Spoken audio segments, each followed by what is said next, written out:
1968 में young iris और उनके मंगेतर पॉल स्काई व्यू रेस्तरां के उद्घाटन में भाग लेते हैं। पॉल ने आइरिस को प्रपोज किया, एक सगाई की अंगूठी उसकी उंगली पर पहना दी। उस समय आइरिस ने कुछ भयानक देखा। ऊपर एक लड़के ने एक सिक्का नीचे फेंका था। ऐसा लग रहा था जैसे मौत ने ही सिक्के पर फूंक मारी हो और उसे सीधे एक वेंटिलेशन शाफ्ट में ले जाया गया। सिक्का पंखे में फंस गया, जिससे वह तुरंत रुक गया। इस बीच टॉवर के अंदर लोग खुशी से नाच रहे थे, इस बात से अनजान थे कि उनके पैरों के नीचे कांच में दरारें तेजी से फैल रही थीं। जैसे ही आइरिस और पॉल आए, नीचे के धातु के सपोर्ट अपने टूटने के बिंदु पर पहुंच गए। बोल्ट एक एक करके ढीले हो गए। अचानक फंसा हुआ सिक्का, एक पंखे का ब्लेड टूट गया, जिससे वह सीधे एक गैस पाइप में उड़ गया। लोग डांस कर रहे हैं। दरारें चौड़ी हो गईं और हवा में गैस रिसने लगी। आइरिस के आसपास की हर चीज ने उसे बेचैन कर दिया। अचानक पॉल फर्श से गिर गया। लोग एक के बाद एक गिरने लगे, हताशा में धातु की बीम पकड़े हुए थे। नीचे ग्राउंड स्टाफ घबरा गया और अपनी जान बचाने के लिए भाग गया। पॉल ने कांच के एक फलक को पकड़ने में कामयाबी हासिल की। आइरिस मदद के लिए चिल्लाई, लेकिन कोई नहीं आया। उसने पॉल के लिए हताशा से हाथ बढ़ाया, लेकिन वह फिसल गया और फिर भी गिर गया।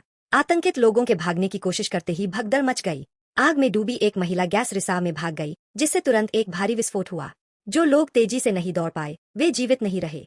आइरिस बाल बाल आग से बच गई। सभी तुरंत खाली करने के लिए निकल गए। सिक्का फेंकने वाला लड़का आगे दौड़ा, रास्ते का नेतृत्व करते हुए। घबराए हुए भीड़ आपातकालीन निकास की ओर दौड़ी, लेकिन मौत ने भी इसकी योजना बनाई थी।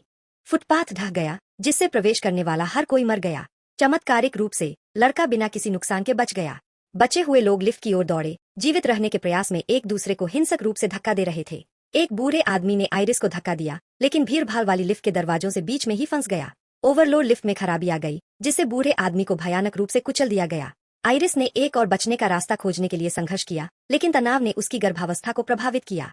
उसने अचानक देखा कि वस्तुएं बगल की ओर फिसल रही है और छत में दरार पड़ने लगी। विपत्ति का आभास करते हुए वह जल्दी से ऊपर चढ़ गई। दूसरे इतने भाग्यशाली नहीं थे। फर्श बीच से फट गया, जिससे एक खड़ी ढलान बन गई। लोग बेकाबू होकर नीचे फिसले, प्रबलित कांच पर उतरे। महिला को लगा कि वह बच गई है, लेकिन जब उसने ऊपर देखा तो एक पियानो खतरनाक तरीके से हिल रहा था। मृत्यु ने एक बार फिर हस्तक्षेप किया। एक सिक्का पियानो पर गिरा दिया, जो बेचारी महिला पर आ गिरा। इस बिंदु पर उस समूह में हर कोई गिर गया था। लड़का भाग गया, घमंड से मुस्कुरा रहा था, जब तक कि पियानो सीधे उस पर नहीं उतर गया। आइरिस ने पॉल पर गहरा दुख जताया, लेकिन फिर उसने एक और लड़के को खतरे में देखा और उसे बचाने के लिए सब कुछ जोखिम में डाल दिया। उसी क्षण ऊपर की इमारत पूरी तरह से ढह गई। अंतिम संभव सेकंड में आइरिस ने धातु के एक टुकड़े को पकड़ लिया, लेकिन करीब से देखने पर उसकी हाथ नहीं था जिसने उसे बचाया था। यह पॉल की सगाई की अंगूठी थी, जो एक स्टील की छड़ पर टिकी हुई थी। नाजुक पकड़ ज्यादा देर तक नहीं चल सकती थी और अगले ही सेकंड आइरिस गिर गई। नीचे आग में दौड़ो। स्टेफनी क्लास के दौरान एक बुरे सपने से जागी, लेकिन यह सिर्फ एक सामान्य दुस्वप्न नहीं था। लगातार 2 महीने तक वह एक ही बात का सपना देखती रही। स्टेफनी ने अपनी रूममेट को इसके बारे में बताया। सपने में आइरिस नाम की एक महिला थी, उसकी दादी का नाम, लेकिन स्टेफनी कभी आइरिस से नहीं मिली थी और यह भी नहीं जानती थी कि वह अभी भी जीवित है या नहीं। उसकी रूममेट ने सुझाव दिया कि वह घर जाए और अधिक जानकारी हासिल करे। उम्मीद है कि बुरे सपने बंद हो जाएंगे। जब स्टेफनी घर गई तो उसने अपने पिता मार्टी से आइरिस के बारे में पूछा। मार्टी ने थोड़ा माथा टेका, लेकिन अजीब तरीके से मुस्कुराया, स्पष्ट रूप से कुछ छिपा रहा था। उस समय स्टेफनी के छोटे भाई चार्ली ने कहा कि वह अपने चचेरे भाइयों से मिलने जा रहा था। स्टेफनी ने साथ जाने का फैसला किया। उनके जाने से पहले मार्टी ने उनसे आइरिस का अपने रिश्तेदारों से जिक्र न करने का आग्रह किया। इससे स्टेफनी को और भी संदेह हुआ। आइरिस के साथ वास्तव में क्या हुआ? वायरस और कुछ बुरा हुआ था। फिर उसकी माँ कहाँ से आई? एक बार स्टेफनी और चार्ली अपने चचेरे भाई के घर पहुंचे तो उसने सीधे अपने चाचा हावर्ड से संपर्क किया। वह उससे अपनी माँ डार्लिंग के बारे में पूछना चाहती थी। हावर्ड हैरान था और उसने तुरंत विषय बदल दिया, लेकिन जब स्टेफनी ने अपने सपनों की जगह स्काई व्यू रेस्तरां का उल्लेख किया तो हावर्ड और उसकी पत्नी ब्रेंडा स्पष्ट रूप से चौंक गए। स्टेफनी ने उनसे जवाब मांगा। उसके चचेरे भाई शामिल हो गए और अधिक जानने के लिए उत्सुक थे। आखिरकार उन्होंने खुलासा किया कि आइरिस मर नहीं गई थी, उसे मानसिक रूप से परेशानी हुई थी, लेकिन हावर्ड और ब्रेंडा के लिए आइरिस मानो मर चुकी थी। स्टेफनी आइरिस से खुद बात करना चाहती थी, यह उम्मीद करते हुए कि इससे उसके बुरे सपने खत्म हो जाएंगे। निराश होकर हावर्ड ने समझाया कि उनके पिता की मृत्यु के बाद आइरिस ने अपना नियंत्रण खो दिया। उसने उन्हें स्कूल जाने से रोका, उन्हें अंदर बंद कर दिया और लगातार इस डर में रहती थी कि किसी तरह उसके बच्चे मर जाएंगे। आखिरकार पुलिस ने हस्तक्षेप किया और आइरिस को ले गई। बाद में आइरिस ने बार बार उनकी फोस्टर केयर प्रगति पर नजर रखी। एक बार हावर्ड और ब्रेंडा के अपने बच्चे हुए, एरिक, जूलिया और बॉबी, आइरिस ने उन्हें डरावने पत्र भेजना शुरू कर दिया। इन पत्रों में चेतावनियां और मृत शरीरों की भयावह तस्वीरें थीं।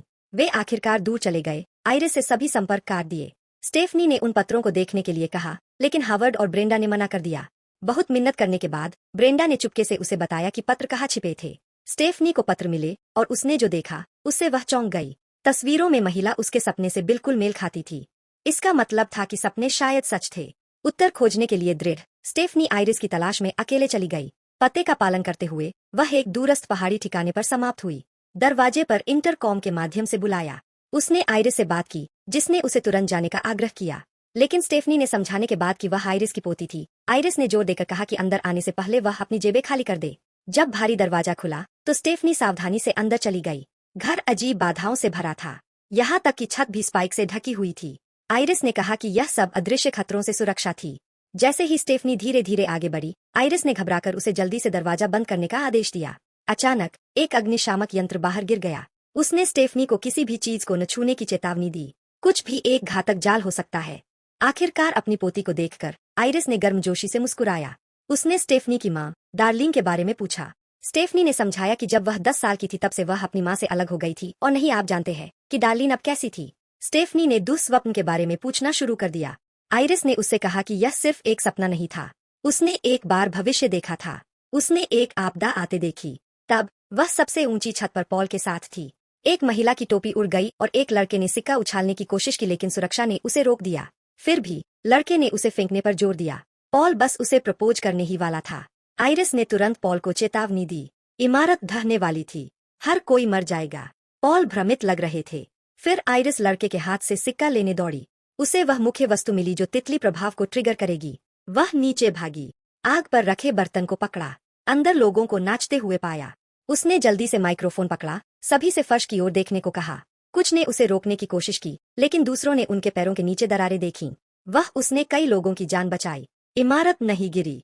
बाद में रेस्टोरेंट बंद हो गया। आइरिस ने आपदा को रोक दिया था, लेकिन मौत को उसकी योजना बर्बाद होना पसंद नहीं था। सालों बाद वह वापस आया और उस रात वहां मौजूद हर किसी को मार डाला, जिसमें उसके पति पॉल भी शामिल थे। आइरिस ने सीखा कि मौत को कैसे आते देखा जाए। उसने आपदाओं को रोकने में वर्षों बिताए थे। अब मौत ने आखिरकार उसे पकड़ लिया था। उसे कैंसर था। स्टेफनी से बात करते हुए आइरिस ने अपना बचाव ढीला कर दिया। मौत चुपचाप आ गई। एक आवर्धक कांच ने धातु की ट्रे पर सूरज की रोशनी को प्रतिबिंबित किया। बीम एक रस्सी पर उछला। इसने धुआं देना शुरू कर दिया। आइरिस का मानना था कि स्टेफनी के सपने एक संकेत थे, क्योंकि उसने शायद उसका उपहार विरासत में मिला है। आइरिस को महसूस हुआ कि कुछ गड़बड़ है। उसने अपना सिर घुमाया और मौत की चाल को भांप लिया। उसने जल्दी से आवर्धक कांच को एक तरफ धकेल दिया। मौत बूम हुई। आइरिस विचलित हो जाती क्योंकि उसकी पोती वहां थी। आइरिस ने स्टेफनी से बेसिक्स सीखने को कहा। बाहर बहुत खतरनाक था। वह 20 सालों से बाहर नहीं निकली थी, लेकिन स्टेफनी रुकना नहीं चाहती थी। उसे स्कूल वापस जाने की जरूरत थी। आइरिस ने उसे चेतावनी दी। उनके परिवार के लिए मौत आ रही थी, लेकिन स्टेफनी को लगा कि यह सिर्फ एक सपना है। उसने उसकी बात पर विश्वास नहीं किया। वह बिना किसी हिचकिचाहट के चली गई। आइरिस ने उससे जाने से पहले किताब लेने की भीख मांगी। जैसे ही स्टेफनी दरवाजे से बाहर जाने वाली थी, आइरिस को एक दृश्य आया। हवा, कंपास, ट्रिगर वस्तुएं। वह जानती थी कि अगर वह बाहर निकली तो उसकी मौत हो जाएगी, लेकिन स्टेफनी के लिए उसने जोखिम उठाया। वह किसी भी तरह से बाहर निकल गई। किताब को स्टेफनी की बाहों में फेंक दिया। उसे बताया कि किताब परिवार की रक्षा कर सकती है, लेकिन स्टेफनी को अब भी उस पर विश्वास नहीं हुआ।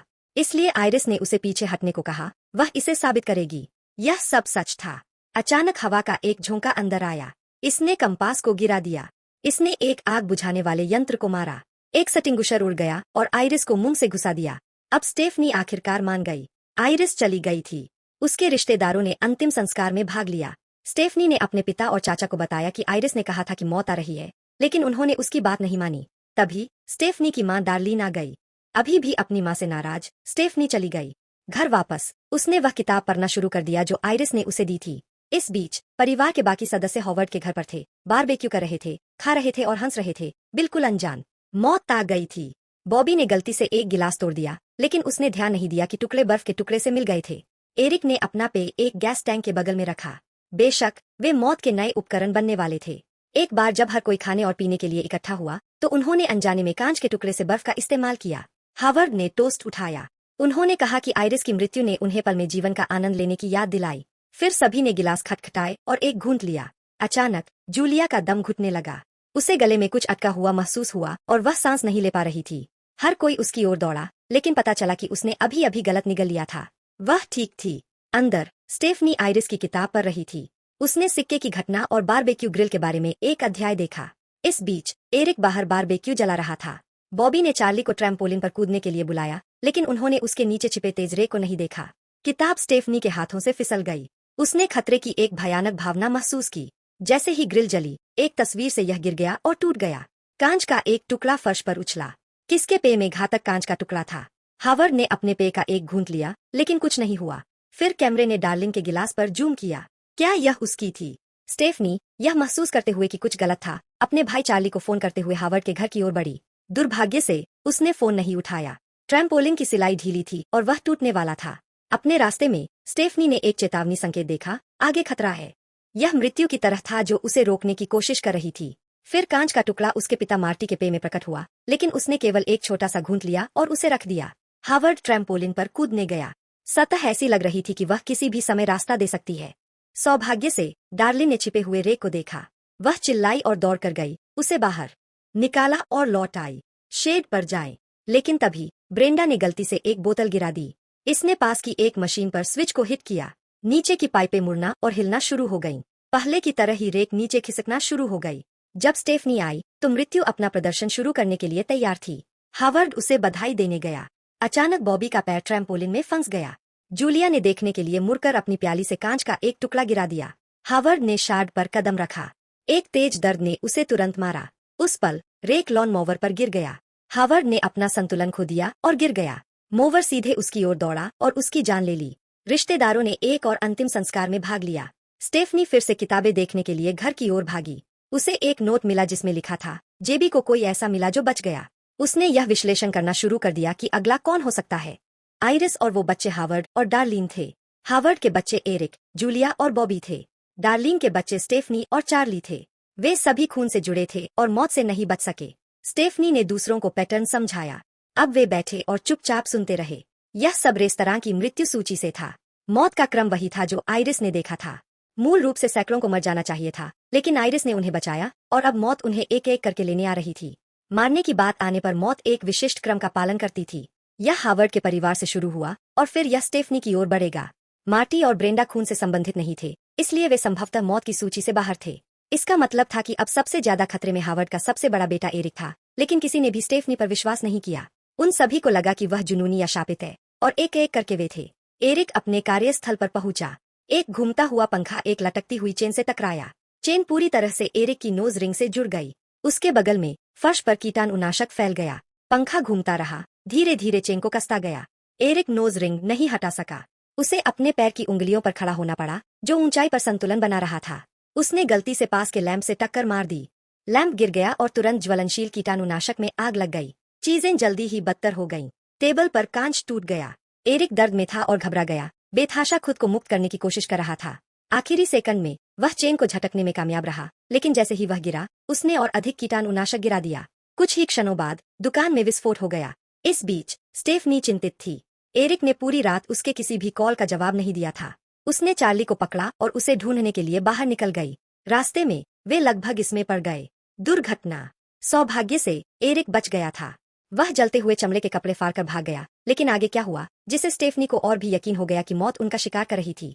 हालांकि एरिक को अभी भी उस पर एक शब्द भी विश्वास नहीं हुआ, इसलिए स्टेफनी ने उसकी रक्षा के लिए उसके साथ रहने का फैसला किया।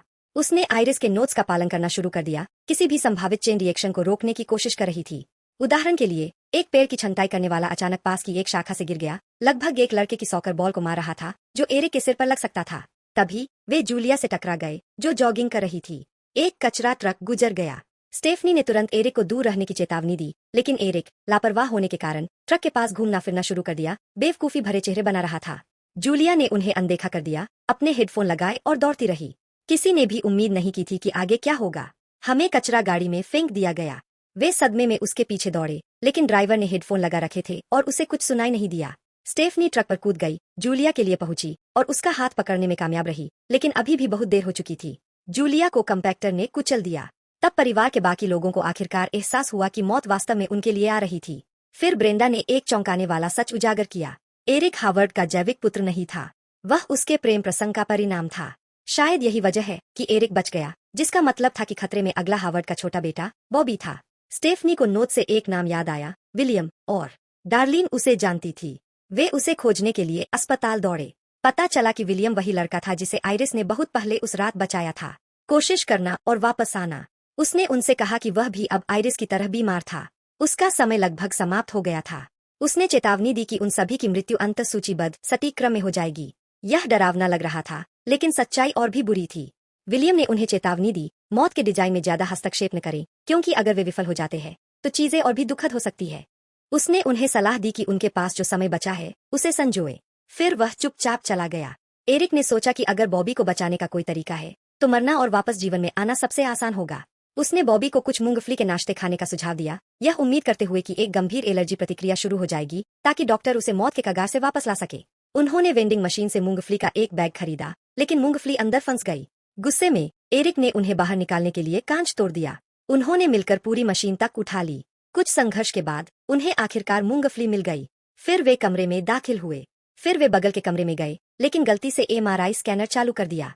एक शक्तिशाली चुंबकीय बल ने हर धातु की वस्तु को खींचना शुरू कर दिया। एरिक के शरीर के छेद मशीन की ओर फट गए, यहाँ तक कि उसके पीछे एक व्हीलचेयर भी आगे की ओर उड़ गई। एरिक बलपूर्वक एमआरआई मशीन में कुचल गया। बॉबी, जिसने अभी मूंगफली खाई थी, बिल्कुल भी मदद नहीं कर सका। उसने एरिक के हाथ में एपिपेन तक पहुंचने की कोशिश की। उसी क्षण एक डॉक्टर ने हंगामा देखा और दरवाजा खोला। फिर आया एक भयानक पल। एक वेंडिंग मशीन से एक ढीला स्प्रिंग कमरे में उड़ गया और सीधे बॉबी के सिर में घुस गया। स्टेफनी, डार्लिन और चार्ली ने एक दूसरे को कसकर पकड़ा। उन्हें एहसास हुआ कि वे अब मौत से नहीं लड़ सकते, इसलिए उन्होंने आइरिस के रास्ते पर चलने और सब कुछ जोखिम में डालने का फैसला किया। उनमें से तीनों आइरिस की पुरानी केबिन तक पहाड़ों में गहराई तक गाड़ी चलाकर गए। उन्होंने ध्यान नहीं दिया कि नोटबुक से एक सिक्का गिर गया था। एक बूढ़ी औरत ने इसे जमीन से उठाया। पहाड़ों में केबिन डरावना लग रहा था, जैसे मौत पहले ही उनका इंतजार कर रही हो। स्टेफनी ने गैस पेडल पर प्रहार किया और सीधे केबिन में गाड़ी चला दी। बीच में कार दुर्घटनाग्रस्त हो गई और उसकी सीट बेल्ट का बकल उसे जगह पर फंसा गया। अब मौत का निशाना डार्लिन थी। छत की तार। जैसे ही डार्लिन केबिन के दरवाजे तक पहुंची, एक बड़ा धमाका हुआ और कार उड़ गई। स्टेफनी का शरीर पास के एक तालाब में जा गिरा। चार्ली लकड़ी के तख्तों से दब गया था। घायल और संघर्ष करते हुए डार्लिन रिंग कर गई और चार्ली को आजाद कराया। उसने उससे कहा कि वह स्टेफनी को जल्दी बचाए। उसके ऐसा कहने के तुरंत बाद ऊपर से एक लाइट पोल गिरा और उसकी मौके पर ही मौत हो गई। चार्ली स्टेफनी को बाहर निकालने के लिए दौड़ा। वह बेहोश थी। सौभाग्य से उसने उसे ठीक समय पर पुनर्जीवित किया। दोनों ने एक दूसरे को गले लगाया और हंसे। इसका मतलब वही होना चाहिए जो विलियम ने मरने और वापस आने से कहा था। लेकिन जब उसने सुना कि डार्लिन की मौत हो गई है, तो स्टेफनी अपने आंसू नहीं रोक पाई। आइरिस के ब्लड लाइन से केवल वह और चार्ली ही बचे थे। एक हफ्ते बाद चार्ली और स्टेफनी अपनी गर्लफ्रेंड के घर गए। चार्ली के कपड़े ठीक करते समय स्टेफनी के हाथ में गुलाब का कांटा चुभ गया। अचानक उसे वह बुरा सपना याद आया। उस सपने में आइरिस ने भी अपनी उंगली चुभा दी थी। फिर एक बूढ़ी औरत ने एक सिक्का गिरा दिया। यह सीढ़ियों से लुढ़का और ट्रेन की पटरियों के बीच फंस गया। एक ट्रेन उसकी तरफ तेजी से आ रही थी। चार्ली की प्रेमिका के पिता एक डॉक्टर थे। जब उन्होंने सुना कि चार्ली ने स्टेफनी को कैसे बचाया, तो उन्होंने समझाया कि स्टेफनी तकनीकी रूप से मरी नहीं थी। अगर आप बेहोश है और कोई आपकी सांस वापस ले आता है, लेकिन आपका दिल कभी नहीं रुका, तो आप वास्तव में मरे नहीं थे, उसने लापरवाही से कहा। लेकिन स्टेफनी और चार्ली को यह अच्छा नहीं लगा। स्टेफनी ने एक लाल कार देखी, बिल्कुल वैसे ही जैसे उसके सपने में देखी थी। चार्ली की गर्लफ्रेंड ने भी वही कपड़े पहने थे जो आइरिस ने पहने थे। उसकी स्टेफनी का डर बहुत बढ़ गया। फिर एक दुर्घटना हो गई। ट्रेन पटरी से उतर गई। ट्रेन सीधे उनकी ओर बढ़ रही थी। स्टेफनी फिसल गई और गिर गई। चार्ली ने उसे पकड़ा और उसे ऊपर खींचा। ऐसा लग रहा था कि वे भाग गए थे, लेकिन उन्होंने नहीं किया था। आखिरकार धूल लकड़ी के बड़े लट्ठे उनके ऊपर गिरा और उनकी मौत हो गई।